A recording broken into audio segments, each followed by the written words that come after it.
In October 2024, a Google Street View car captured what looked like the aftermath of a horrific crime in the small Spanish town of Tahueco. It captured a man loading a large white bag into the trunk of his car. Now, this easily could have had an innocent explanation. However, many noted that the bag's shape looked a lot like a human body, and unfortunately, that is exactly what it turned out to be.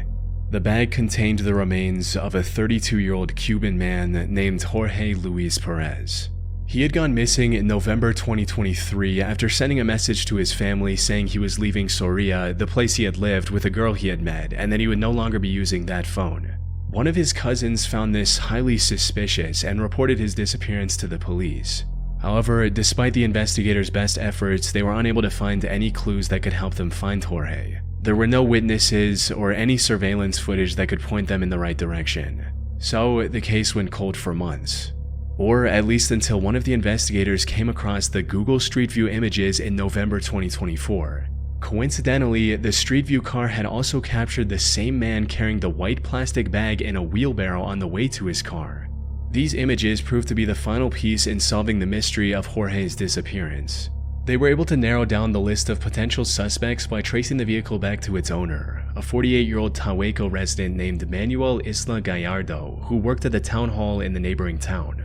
However, Manuel had no prior history of violence or any other illegal activity, making it difficult for the authorities to arrest him without any solid evidence. But after tapping his phone and trailing him for a couple of weeks, the investigators uncovered the connection they were looking for.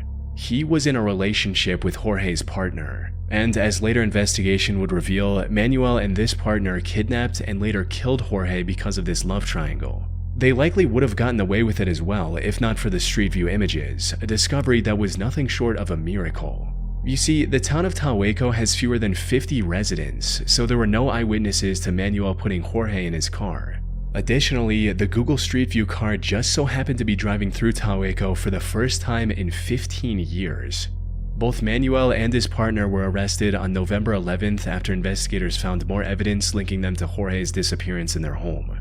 Their arrest also led to the discovery of Jorge's remains in a cemetery about 15 minutes from where the Google Street View images were captured, finally bringing closure to his tragic case. In December 2018, the Brisbane Police Department in Australia received a missing person report regarding 46-year-old Priscilla Bruton. She was an American beauty queen who moved to Australia with her daughter back in 2013 to start a new life. Things were going well for Priscilla. However, during the latter half of 2018, she stopped posting on social media and completely cut off communication with her friends and family back in the US. After months of silence, one of her friends contacted the police, sparking an investigation into her disappearance. But she was nowhere to be found. She was last seen at the house of her boyfriend, Mark Waden, who she met during a Zumba class in 2017. However, when questioned, Mark claimed that they had actually broken up back in June 2018. He also suggested that she went missing on purpose to avoid immigration, since she was apparently overstaying her visa by that point. But this wasn't enough to convince the investigators of his innocence, as they also found Priscilla's car just 11 miles from his home. With no other leads, police began to consider the possibility of a potential homicide, and that's where they made a grim discovery. Priscilla was, without a doubt, dead. Even more shockingly, she was buried in Mark's front yard. Cadaver dogs helped pinpoint her exact burial location near the home's entrance, prompting an excavation to recover her remains on June 8, 2019. However, while the investigators did find some evidence from the dig site, most of the body was completely missing, which didn't seem to make any sense. As it turned out, Mark caught wind of the upcoming excavation in May, hired a construction crew to dig up the area with Priscilla's remains, and transported it to an unknown location with a trailer. What he didn't know, however, was that his crime had been captured on camera long before the investigation ever began. In August 2018, a Google Street View car mapped the Bracken Ridge area around Mark's home, and as it passed in front of his property, it captured what appears to be the very grave he dug for Priscilla, right where she was eventually buried. It even showed the trailer he would later use to hide the evidence. This, combined with testimonies from neighbors who saw him digging in the yard at unusual hours, made it impossible for him to play dumb and get away with his crime. He was finally arrested on the 13th of June and is currently awaiting sentencing while under house arrest. Sometime in 2018, Google updated the street view in the Ecatepec de Morelos municipality in Mexico. Among the many new snapshots were the pictures of this rather unassuming empty lot with bags of trash scattered around the overgrown plants. However, those trash bags concealed a horror beyond what anyone in that neighborhood could have imagined. The truth came to light when the local police investigated a string of disappearances in the area and noticed a few similarities. All of the missing individuals were women, they were all young, and most importantly, they had all received calls and messages from the same woman before their disappearance, 28-year-old Patricia Martinez. She lived in a house just 100 meters away from that empty lot with her 33-year-old husband, Juan Carlos Hernandez, and their 4 children. The two made a living by selling clothes, food, jewelry, anything they could right outside their home. On the surface, they appeared to be a perfectly normal couple, but despite their seemingly ordinary lives, authorities kept an eye on them for weeks, suspecting that there was much more going on behind closed doors. Then, on the 4th of October, investigators saw the two walking outside with a stroller. They suspected the stroller was carrying the 2-month-old daughter of a missing woman who had vanished together with her mother a month prior. Hoping to prevent any harm to the baby, the investigators moved in and apprehended both Patricia and Juan. However, when they inspected the stroller, its contents left them in disbelief. Instead of a live child, it contained the dismembered remains of a woman. The couple was headed to the empty lot near their home to dispose of the evidence of their horrific crime. But this was only the tip of the iceberg. As the cops searched their home, they discovered dozens of dismembered human remains stored in their fridge, wrapped in plastic bags, and some encased in cement. The cement bags in their home also matched the ones that were scattered throughout the empty lot seen on Google Street View. Soon after their arrest, Juan admitted to everything and revealed the true extent of their gruesome crimes. According to his statements, the two had killed almost 28 women since 2012, including their neighbor's 13-year-old daughter. They would lure poor, vulnerable women with the promise of cheap or free clothes and high-paying employment before ending their lives in the most unspeakable ways and discarding their remains in plastic bags or cement. And if that wasn't bad enough, Patricia also admitted to cooking and cannibalizing parts of their victims as well as feeding them to their dogs. However, the most shocking part of it all was Juan's complete lack of remorse, with him boldly declaring his hatred of women and vowing to do the same again if he was ever given the chance. Y prefiero que mis perritos coman carne de estas mujeres a que ellas sigan respirando mi oxígeno. Y mientras yo siga aquí en la tierra, voy a seguir haciendo todo el daño que yo pueda. Y divirtiéndome de ese daño. The only silver lining in this entire case is that the baby was unharmed. They had actually sold it to another couple for 15,000 pesos, or about $770. These buyers were later arrested and the baby was rescued safely. As for Juan and Patricia, they were sentenced to nearly 350 years behind bars, where they remain to this day. If you go to this location in Barron, Wisconsin on Google Street View, you will see cop cars and police tape surrounding this residence. On October 16, 2018, this Street View car captured the aftermath of one of the most monstrous crimes in Wisconsin's recent history.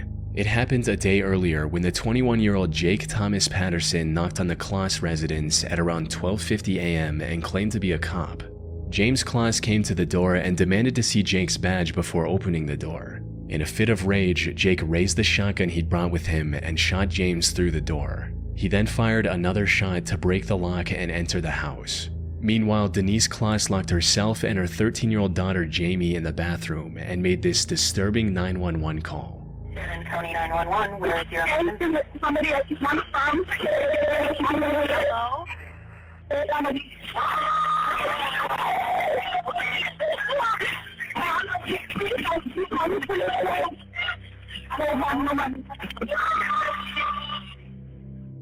Officers rushed to the scene, but unfortunately it was already too late.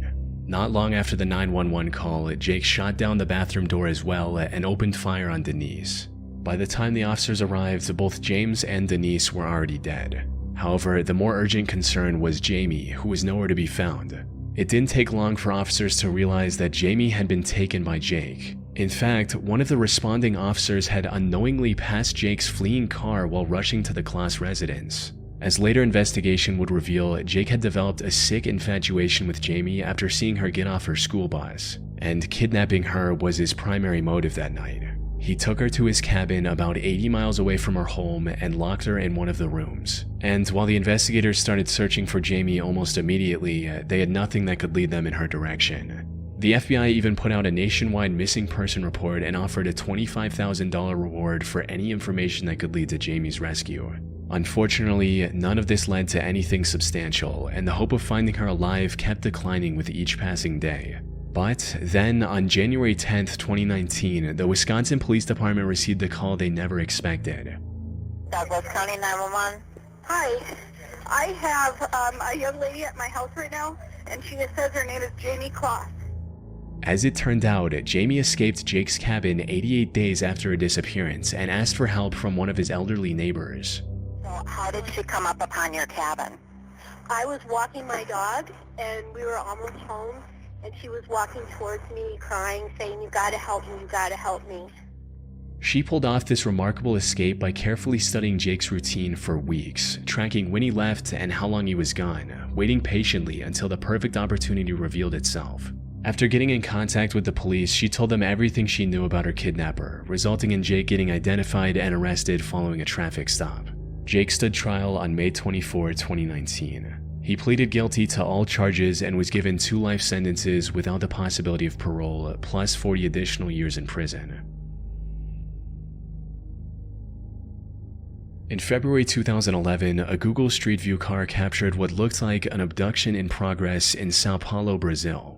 It shows a burly man saying something to a woman while she's trying to get away, while a car with an open trunk is parked nearby. The next slide shows the man restraining the woman, while we can also see another man strangely sitting in the car's trunk.